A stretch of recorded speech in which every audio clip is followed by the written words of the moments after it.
Uh, Welcome again. Huzur Maharaj Baba Sawan Singh ji.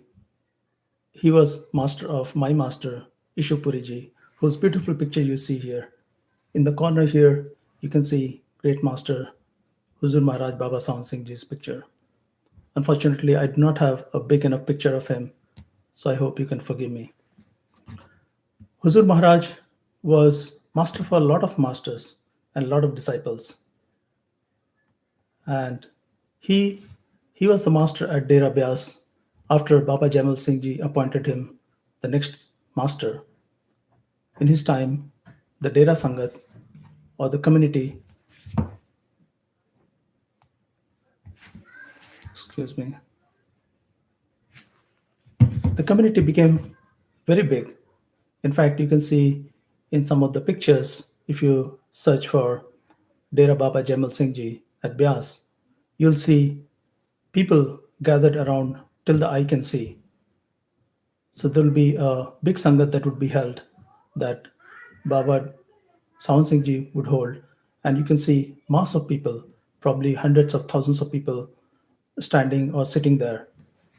He would, like any disciple, uh, Baba Sawan Singh ji also was a big seeker. He used to miss his master a lot.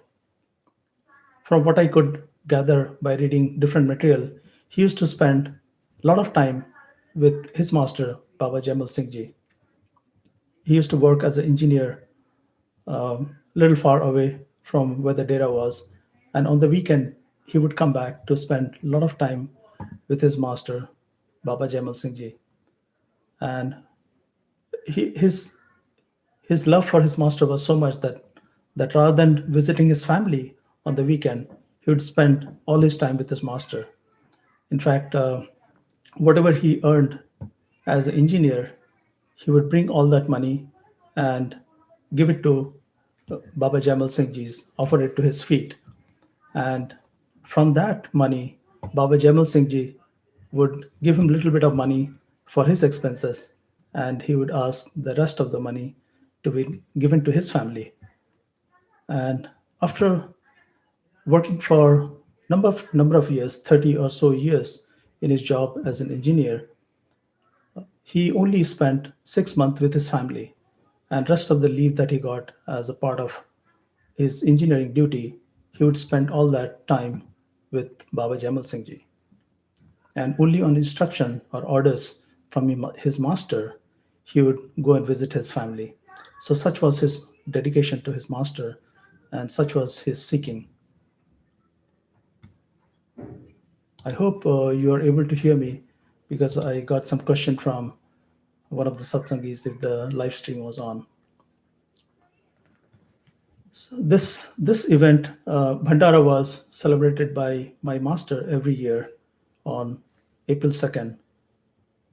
On this day in 1948, Great Master left his physical body. This is the first time we are celebrating Bhandara without Ishwarji. We are celebrating to pay tribute to Huzur as well as our master Ishwarji. This is a great time. Times like us, times like us give us an opportunity to remind ourselves what the message was from Great Master and other masters who have taken birth to give us a company and take us back home. So we are celebrating this great day, Bhandara, to give a tribute to him, thank him for his gift of spirituality to all of the humanity. Because whatever message he has given, this does not belong to any particular region, religion, any particular creed, caste, uh, any geography. It is available to all of humanity. Passed away. So the question would be, why are we celebrating his death anniversary? Normally, people celebrate birth anniversaries. Ishwaji used to call this a Bhandara day. Bhandar means abundance. Bhandara day means a day of abundance. The abundance that we are talking about is access to spiritual wealth, it is being equated to getting treasure, spiritual treasure.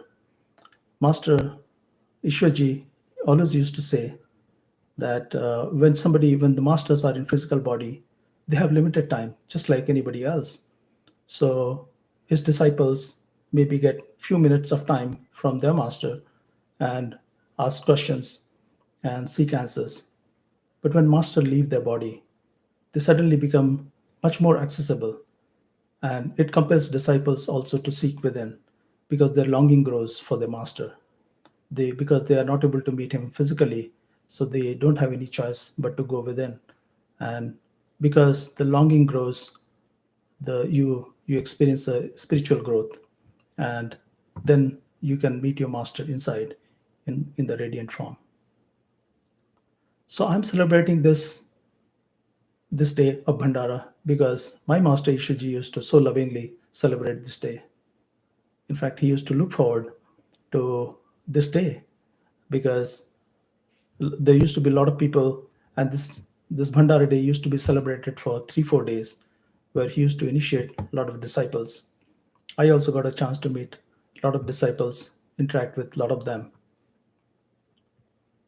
As you can imagine, I have not met Great Master in his physical form, but I have a feeling that his grace is upon all of us who are spiritual seekers, who have been with Ishwarji and other masters.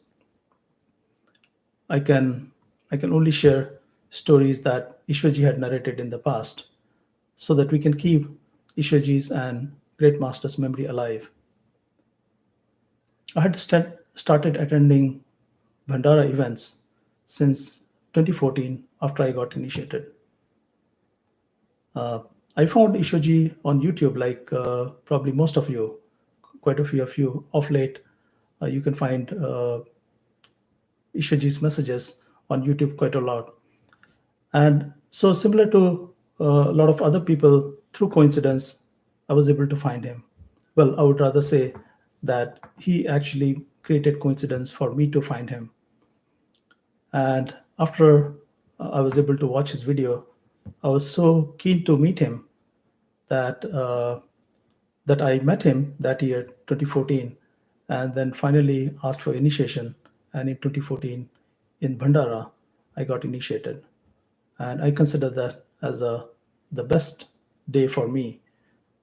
If, as I had said once, that if I had not accomplished anything else in this lifetime, but met this man, met my master, and got initiated, I think I would consider that a pretty good success. And as master used to say, that whoever you meet in this lifetime has a meaning. You don't meet anybody unless you have a give and take with that person or exchange of karma. And meeting master is a unique event. Uh, Probably you are not giving much to your master, but master is taking away all your karmas. So he is here to give you company, give you love, and take you back home. So I used to look forward to attending this event. Uh, this was held in Wisconsin, in different places.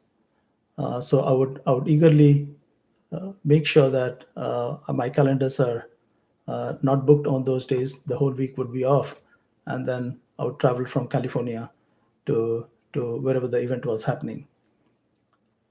And I'm sure that is true for a lot of you who were able to attend the Bhandara that Ishwaji used to hold. My purpose was to just listen to the stories, just see the crowd of people, crowd of seekers, so eagerly looking at Ishwarji. And while satsang would go on, people would be crying, and their emotions would come out. They'll feel they'll feel so much longing for their master. They'll feel love and devotion for their master.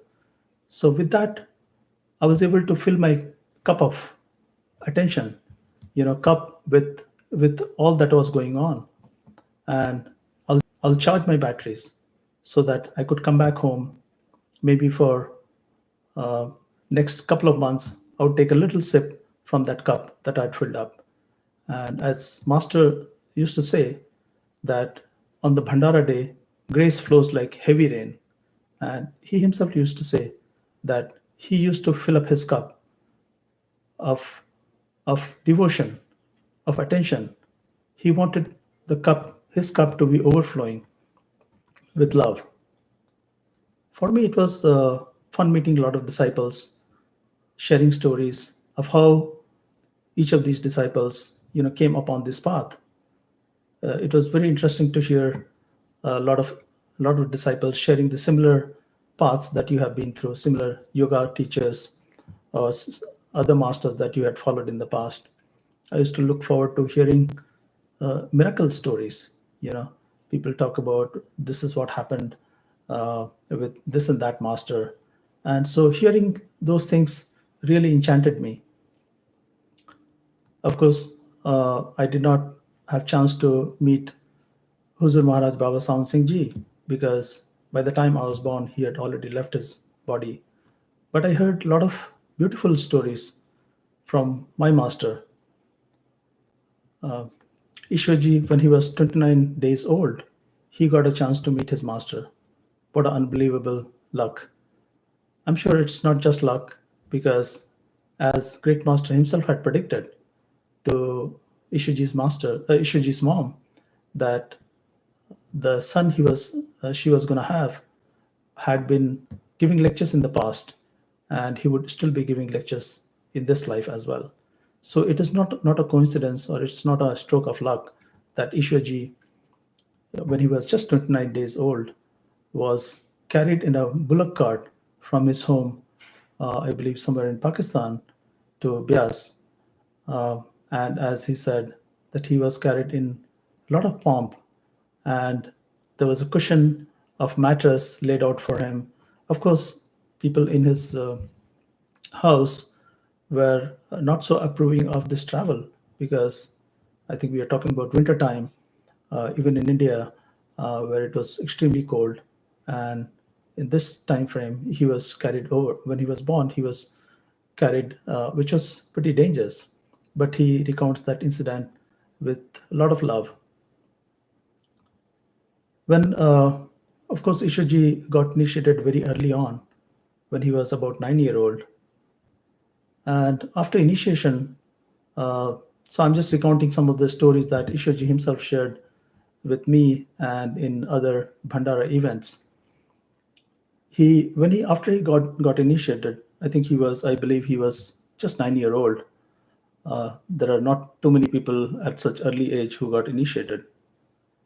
After his initiation, he thought, great master was just like any other master of that time.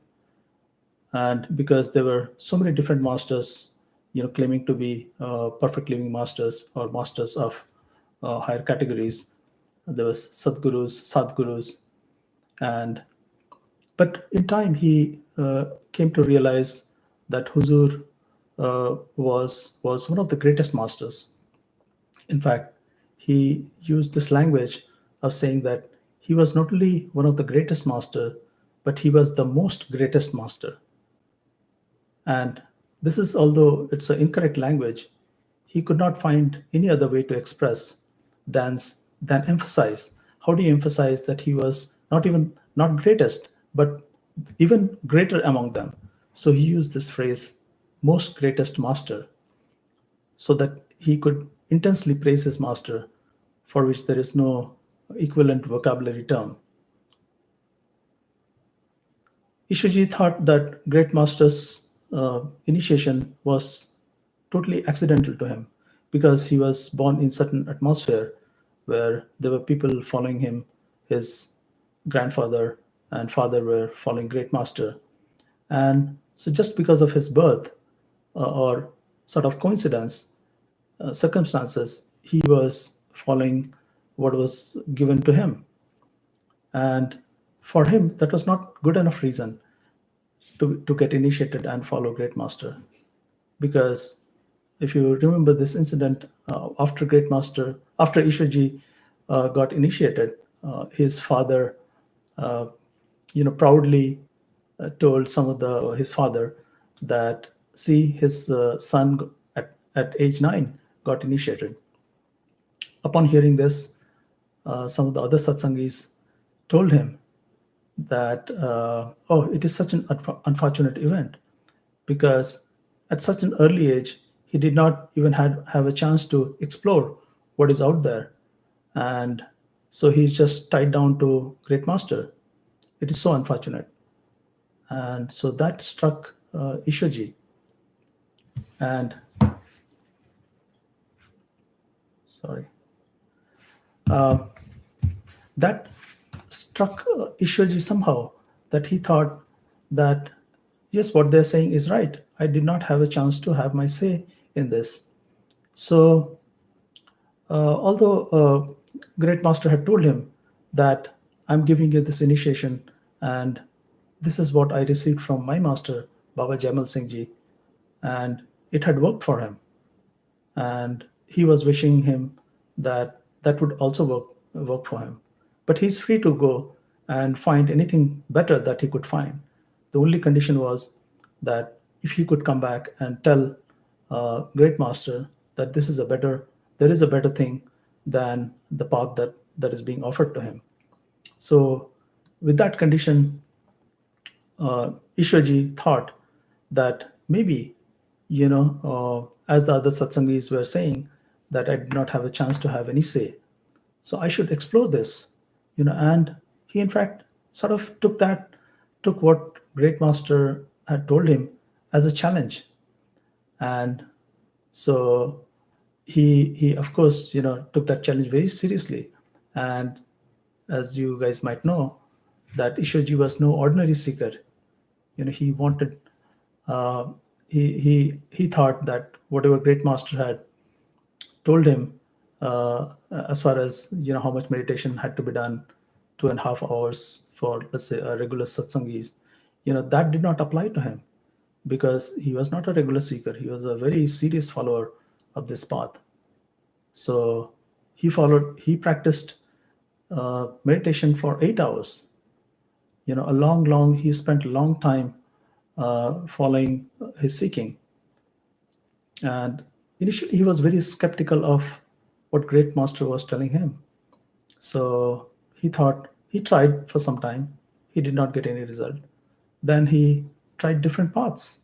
He took Great Master's words very seriously, that he really meant that, okay, if you do not find any result, go out and seek anything else that you can find.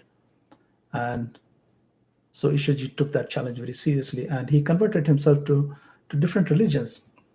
He got baptized into Christianity. He and tried to see if he could find anything about, he had questions like any normal seeker. Who am I? Why people look so different? Why there is so up and down in this world? There's so much discrimination. There are poor people. Some people are so rich. At the same time, there are so many more people who are so poor. There are sick people. There are wealthy, healthy people. What is this purpose of life? Why was this world created? So similar questions had come to his mind as well. So he was chasing answers to those. So he converted himself to Christianity and tried to find answer. He converted himself to Islam to see if Muhammad can give him answers.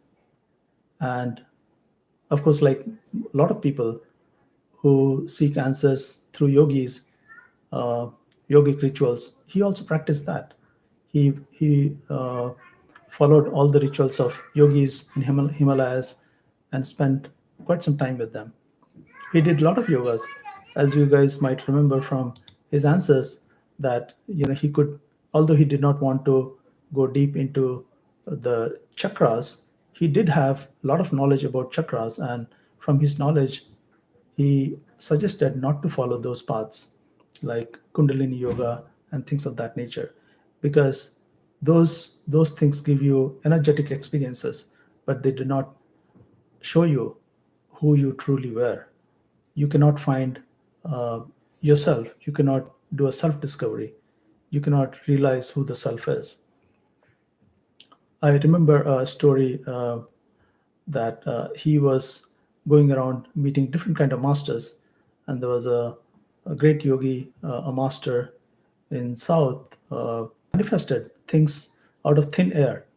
he had manifested a ring for him because this master wanted Ishwarji to become a disciple.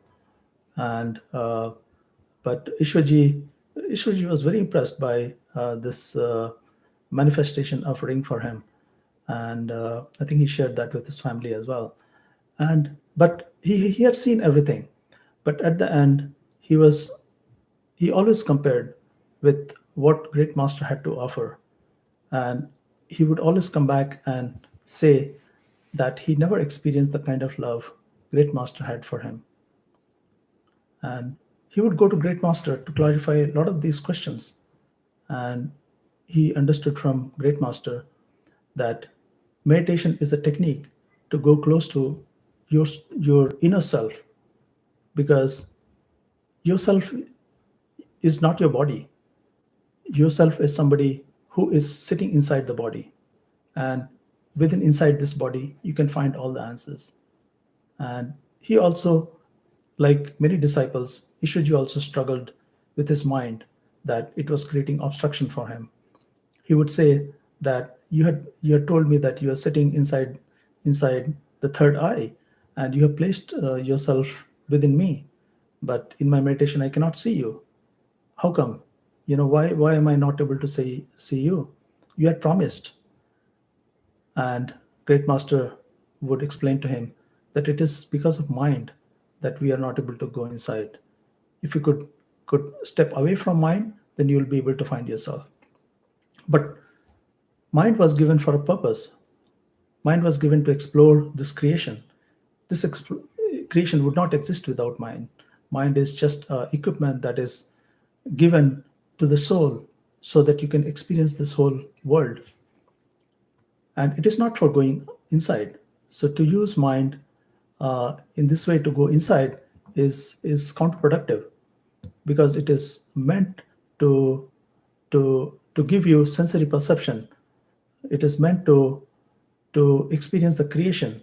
It is meant to enjoy the sufferings and beautiful things that are created in this world. And you are not mind. You as a soul are empowering this mind that is creating the senses, and which is creating this body to create this world. Unless you had this body, you would not be able to experience this world. And so you enjoy this world and also suffer the consequence of this world, because the world is created out of duality. You have pain and pleasure at the same time. Mind per se does not have its power, and we as a soul provide power to the mind. And this is why the soul needs to be explored. And he gave analogies to him, saying that if somebody were to say that there's a huge mountain that somebody is able to lift, and maybe somebody can believe it. At maybe sometimes you can say that, okay, the person may be powerful enough to lift the mountain. And if somebody were to say that somebody has drunk all the oceans, the waters of the ocean, for a fraction of a second, you can believe that. But if somebody were to claim that he has kept his mind under control, then it cannot be believed.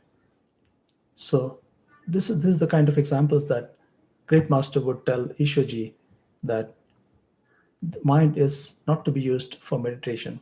It is only for experiencing this world. Now that you have taken birth, and you have a body, you have a mind, then enjoy the show. It has been created for the show. The mind has been given to you so that you can enjoy the pains and pleasure, and you can experience the roller coaster ride. And when you think that you don't like this show and you want to end the show, then you go back to yourself. So mind is given to you for thinking, for perceiving, for perceiving senses and interpreting what the senses are giving you. Sense perception by itself, do not mean anything unless it is being interpreted by the mind. So mind just does a duty of taking impulses and putting them together and giving a meaning out of that. So let's say if you're looking at this picture of Ishwarji and Huzur Maharaj Sawan Singh ji. So as eyes see them onto your two eyes separately, and those two eyes are seeing completely different picture. But the light goes through, your eyes, your cornea, your different optical system and optical lenses, and ultimately at the back of your eyes it meets somewhere.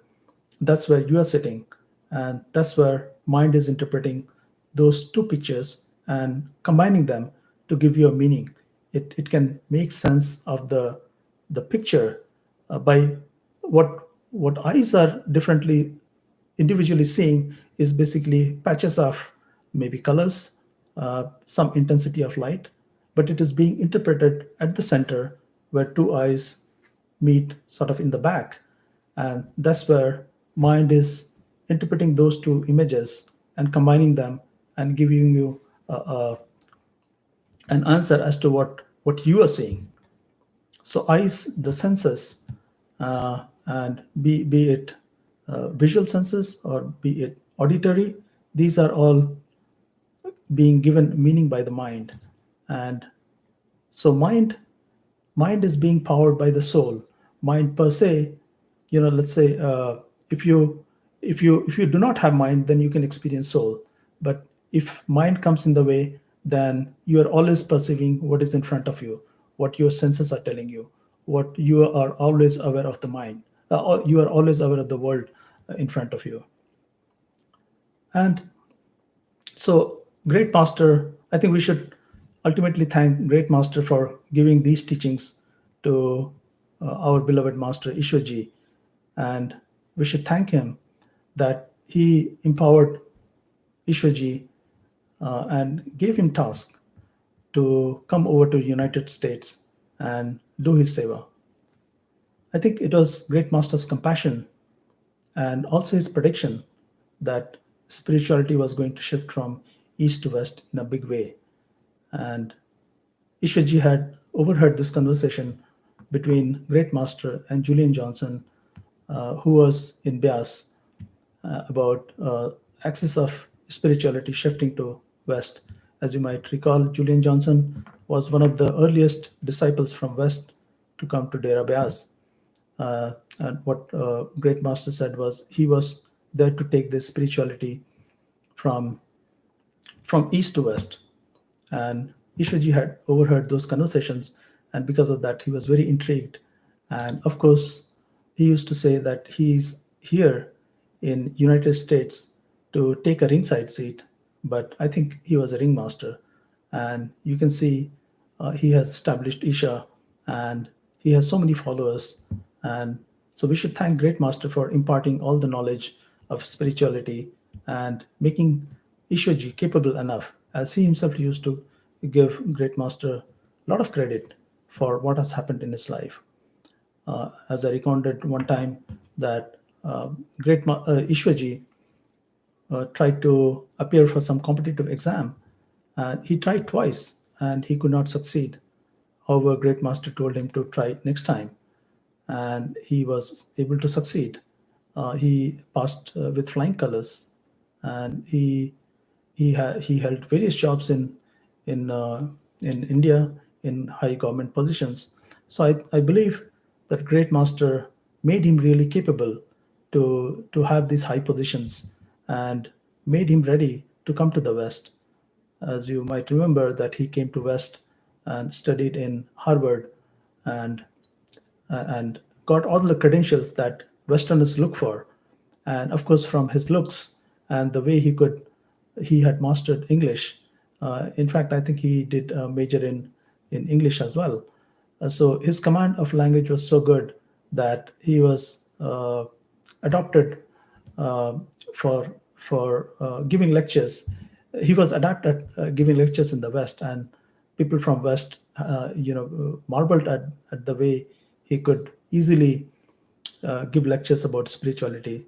One of the unique things about Ishuji was how, in simple ways, he could he could talk about what spirituality is. He did not have to reference complicated books of the past, like a lot of Indian scriptures, Vedas, Vedanta, Ramayana, Gita, and so on. but he could just take the normal experiences and relate with the disciples, that you don't need to know a lot of background in spirituality for you to understand what this spiritual path is about. He talked about how mind operates, how senses operate, how senses created this world. And so he was able to narrate a very good story about different levels of consciousness, what consciousness is, what soul is, what mind is, how sense perceptions play a role. To me, great master, to me, Ishiji always used to recount different stories about great master whenever I met him. And I'm sure this is true of a lot of other disciples who used to meet him. This one episode I remember very closely because some of us were in um, Chicago office where Ishwaji used to have his office. So some of us were sitting in his office, and as was the case most often, that we would talk about business, and then the meeting would turn into spirituality, because he used to love talking about his master. He had so much love about for his master and devotion that it's we were amazed that how uh, maybe 10-minute or 20-minute meeting would turn into an hour or 2 hour long meeting where he would talk about his master. So I remember this story about about Ishwar Singh that Ishwarji himself narrated to some of us in that room. It was especially touching for me because he in a way was advising us that you can, on the spiritual path, you have to have love and devotion. And what is the role of a master? A master comes in this world to become a friend for you, and then become a master. He's friend first, he's yar first, and after that he's a teacher. So he kind of emphasized this story of Ishwar Singh, who was from Kapurthala, and apparently it's a small town. And so this was an incident when great master was in Byas, and that was the first time when he stepped out of Byas to go somewhere and give his discourses. So Ishwar Singh, who some of you might remember, had difficulty getting initiation from Great Master because he was asked by Great Master to break his hand first before he could get initiated. So and after of course he had to break his hand after falling from a horse. And so after getting initiation, he valued the initiation a lot, unlike a lot of people who just because of kindness of masters you get initiation, or masters take a lot of karma onto them so that they could initiate the disciples. But in Ishwar Singh's case, it was the opposite. He had to go through really tough period to get initiated, so he valued it a lot. So he had asked great master to come over to his house and give a satsang. And Ishwar Singh was a veterinary doctor, so doctors for animals, and he had a small house in Kapurthala. And so he had just one room. He was pretty poor in comparison to a lot of people. So he asked Great Master if he would visit his house and give a satsang. And Great Master, of course, said yes to that. And so he let Ishwar Singh let all the satsangis know that okay, Great Master is going to come to his place and give satsang. And so the day came, and of course, Ishwar Singh had a small place where he had a lot of animals. So he had taken help of a lot of satsangis to sort of clean that place up, because you have cows and different kind of animals, grazing there and pooping and keeping the place dirty. So he asked satsangis to clean the place, and and he was on that day. He was eagerly waiting for Great Master to come, and a car was sent for Great Master to pick up from Dera Byas. So this is all being narrated to us by Ishwarji in his room, and we are, hearing him, directly from his mouth. And so he's narrating this story. And so Great Master's car was a car was sent to pick up Great Master, and Great Master's car arrives, and it passes by house. And Isha Singh is surprised. A lot of satsangis are surprised that what happened. Great Master was supposed to come to Isha Singh's house, and whereas the car has left, it did not even stop. And Satsangi started telling him that Isha Singh, you don't understand. You are a poor man. Why would Great Master stay with you? There's no reason. There are so many other rich people whose houses are much more comfortable than yours. You have just one tiny house, and you don't even have bathroom. You don't even have a place to go for number one, number two. And Isha Singh was very sad. There were two other disciples. One was Professor Bhatnagar, and another was Diwan Daryai Lal. And it so happened that one of their car was used to pick up Great Master from the data. And so the car, after leaving Isha Singh's house, it went to, I believe, Professor Bhatnagar's house. And so Great Master stepped down from the car, and he met the families there, and he had a little chit chat. And then Professor Bhatnagar's family asked Great Master if they should bring the luggage. And Great Master said that no, leave the luggage in the car. And so they thought that, okay, Great Master doesn't want to stay there.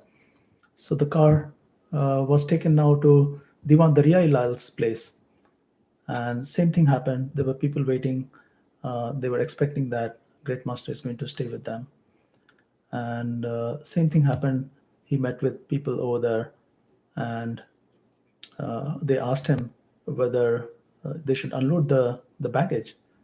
And Great Master said that no, he's going to go to Isha Singh's house.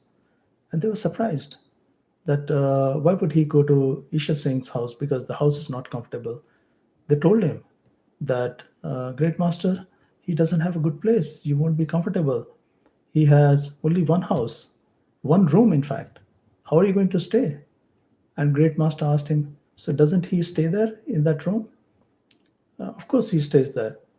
Okay, it is just a matter of a day.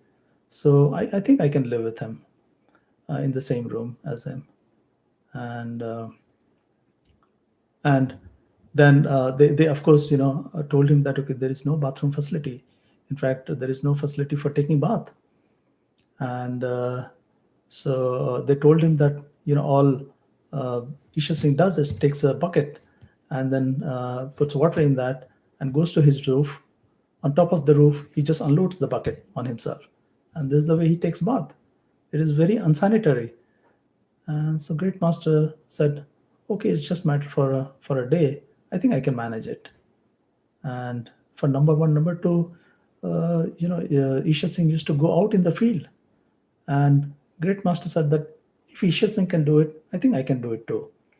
So that was the answer. And finally, Great Master got back into the car, and then the car left for Isha Singh's house. And by then, all the satsangis who were in Isha Singh's house, they knew that Great Master did not stop there. So of course, one at a time, they all left, including Isha Singh's wife, who was eagerly waiting for Great Masters to be there. And so everybody had left. And by then, Isha Singh was really disappointed. So he closed his room, got inside his room, and closed the door. And he was crying. And he was asking Master, "You promised me that you are coming to my house, yet you went to somebody else's house. Why so? You did not keep your word." And as he was crying and was disappointed, he could not show his face to others. That's when Great Master's car comes back to his house. A little behind, he asks the people in the car to not accompany him as he was coming towards the house. So he himself walked a little distance, and then he knocked at the door of Isha Singh. And as he knocked, Isha Singh replied from inside saying that, "Go away, you know, I don't want to meet anyone. And then Great Master said, Isha Singh, this is Sawan Singh. And then he opened the door, and Isha Singh was crying big time. And Sawan Singh ji gave him a hug, and both of them cried for quite some time. And this is uh, Ishwar ji in his office. And there were three of us, and we, of course, were crying. You know, Ishwar ji was so marvelously telling this story. And so he would recount similar stories of the love that he gave to his disciples. I remember, so I just want to share some stories in this great occasion. And because this is a spiritual path of love and devotion, most of the time we rely on these stories. I remember asking Ishwaji that please give me a lot of memories of you so that I can remember you. I remember when this was in, I think, 2019, uh, when this was after Bhandara, that I asked for a little time from him. And so he gave me some time. What turned out to be a small little time of 2 3 minutes, fortunately for me, turned out into maybe 15 20 minutes meeting. And he he told me about the story. So I asked him a few questions, and towards the end, I thought he was giving me prasad.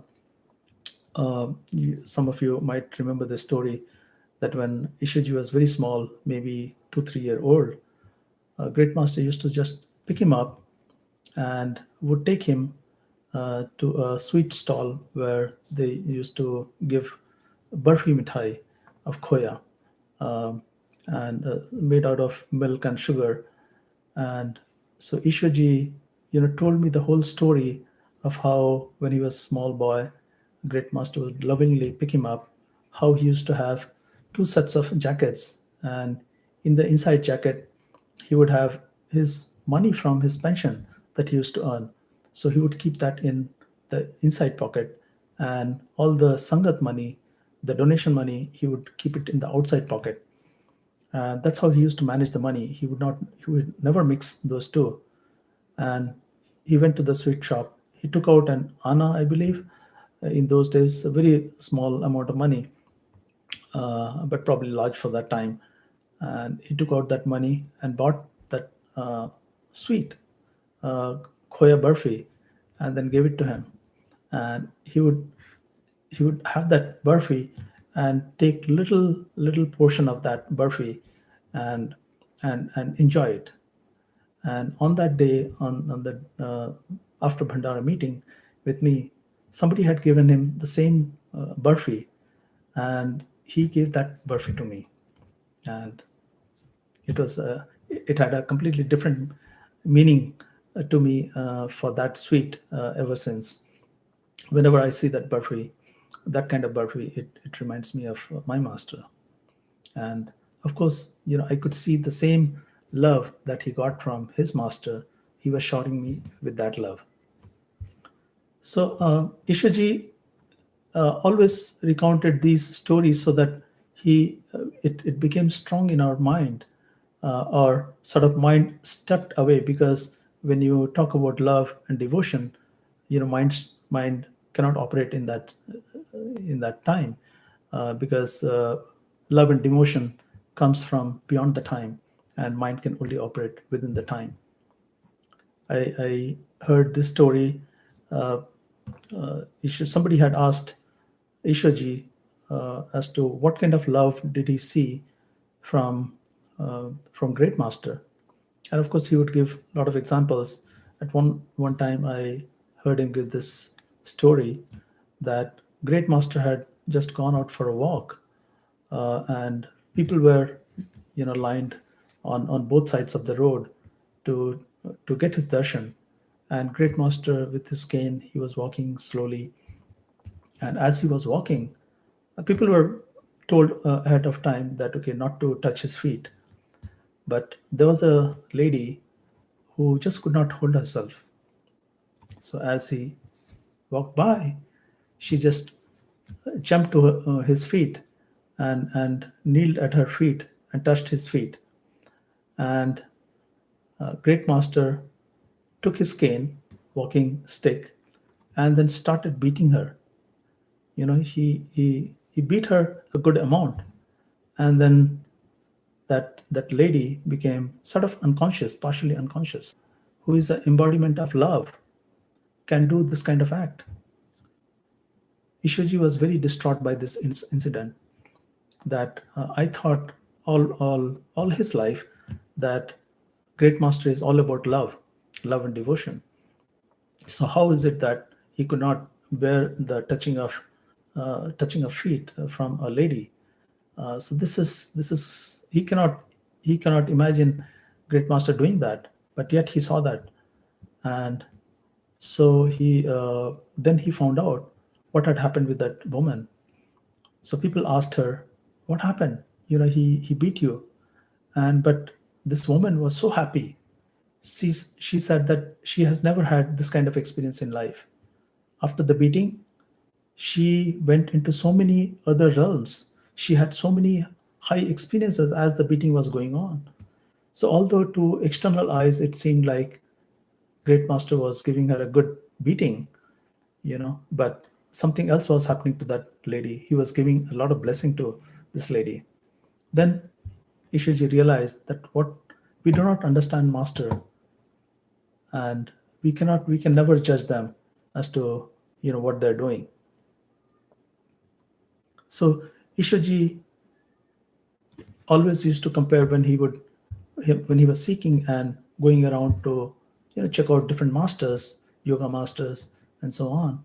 He would always compare the love that he received from Great Master, and would imagine if he was getting the same kind of love from these masters. So I used to look forward to a lot of these stories from Ishwaji at the time of Bhandara.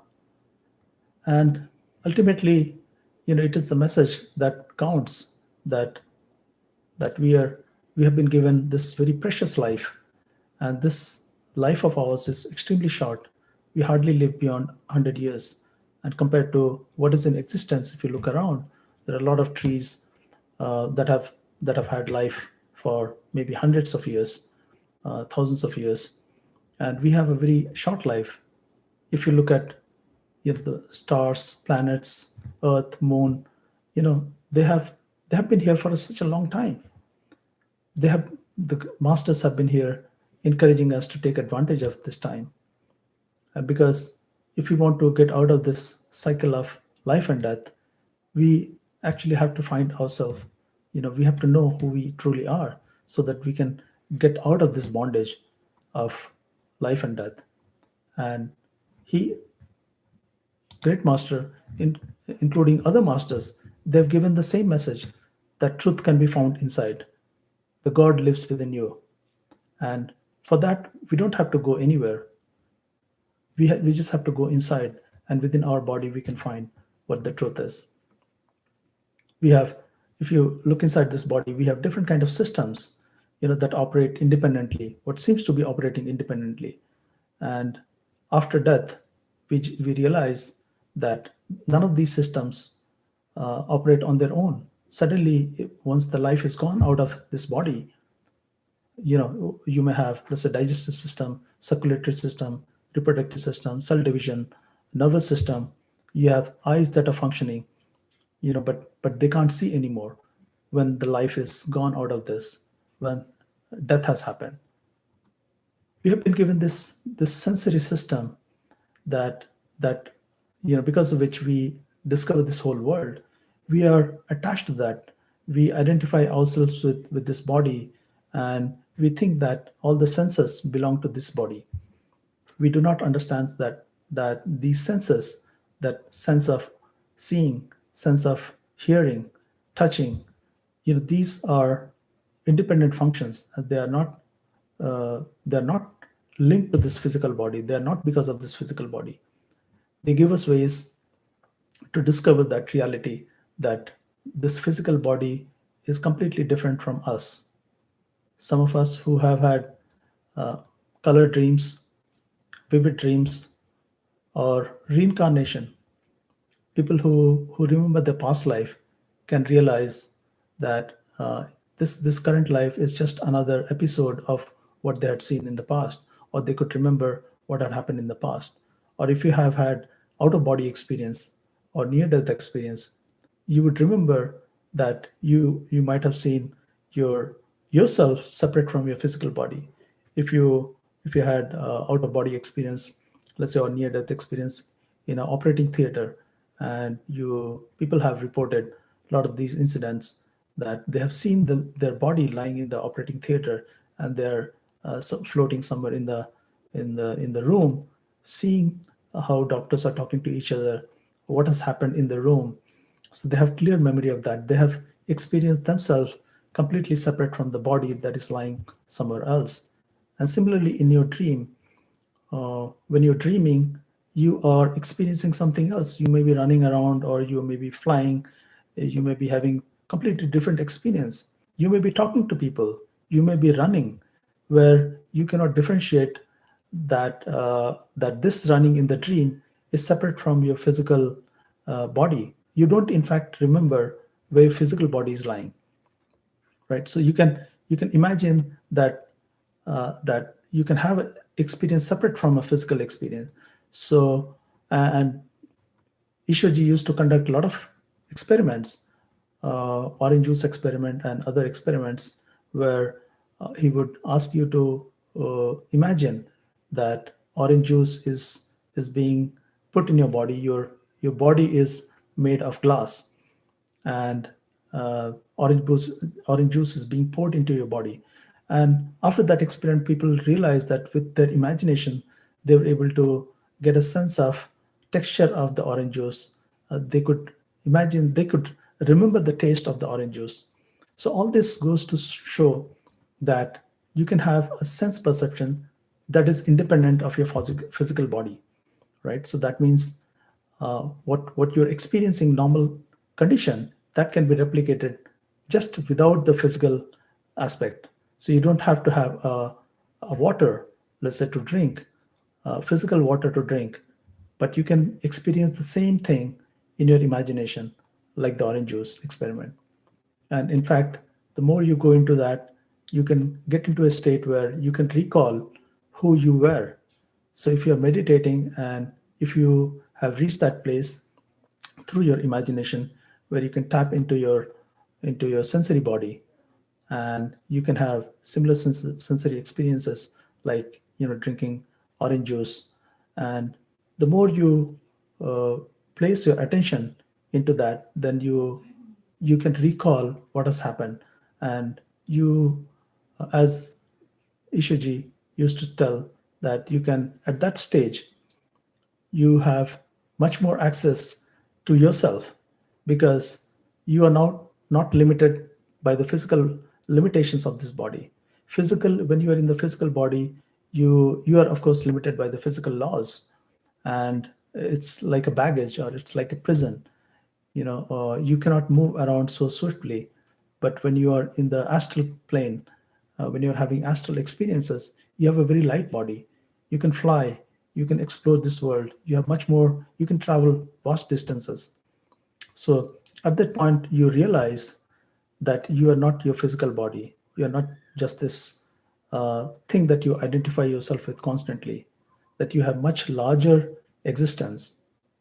So you can go a step beyond and go into the causal world, and then realize what is creating everything around us. In terms of idea, uh, ideation happens there, and all the sense, that's where the mind is operating, and that is being powered by the soul. And as you go further and further, mind a limitation. You understand that you cannot go beyond the mind. You need somebody else who comes beyond the mind to help you take into a place that is known as Sachkhand. And so great master and other masters have been here for as far as our existence has been there, as far as human beings have been here on this earth or other places. And they have always helped to take the seekers who are seeking for the true knowledge, who just don't want to compromise on anything, but they want to go back to their home. I know I've been getting a lot of mails from seekers saying that uh, they have been uh, some of them have been initiated by master, and some were longing to be initiated by master, but they could not. Uh, but I replied to them that do not worry. Seek in your heart, as Ishwarji himself used to say, that seek truly in your heart that you want an answer. And if there is a totality of consciousness out there who is represented by great master and Ishwarji and other masters of their time, then they will come to rescue you. They'll come to make friendship with you, and then they will take you home. So, and also, there was an episode where Great Master himself had said that there was a very poor person who had this dream of Great Master Sawan Singh ji, and and he was wondering as to who this person was, and somebody told him that okay, this master is from Bias, and the place where this poor man used to stay was pretty far off, and and because he was so poor, he did not have means to take bus or other transportation to come and see Great Master, and so he decided that he had to get initiated from Great Master. So apparently he folded all his belongings into just one bag and carried that whole bag along the way in pursuit of meeting Great Master and getting initiated. He walked for almost a month barefoot, and Ishuji recounted the story where he was with the Great Master, and that's when this poor man, with all his belonging and all dirty clothes because he had been walking for a month, came near them, and then on seeing Great Master, he just threw everything away and leapt at his foot, and he bowed down to Great Master and said, "Initiate me, Great Master." And Great Master said, "What? Once more?" And then he realized that he had already initiated him. So okay, the normal initiation for the mind, I'm going to give you like anybody else. Come tomorrow, and he would get initiated. So this shows that initiation actually happens at astral level. So Great Master initiated this poor man as soon as he started from his home. He did not even have to be physically present. So these initiations can happen at Master's grace. So as long as you are seeking in your heart, then these miracles can happen. So do not worry, but seek in your heart. And I hope that all of you who are true seekers will be able to follow Great Master's teaching and Ishuji's teaching, which is same throughout the years, which has been handed over from Guru Nanak's time to now, and so they have given us simple means to go inside. You can watch Ishuji's video of how to meditate properly and then go inside. They have left such a vast wealth of knowledge that it will, if we were to just follow them as they have been described, it will take us to our home. So I hope in this great occasion we'll be able to take advantage of their teachings, and we'll be able to truly go inside and find who we truly are. I hope this has been beneficial for all of you, and thank you. I'm going to see you all maybe in a month. Thank you.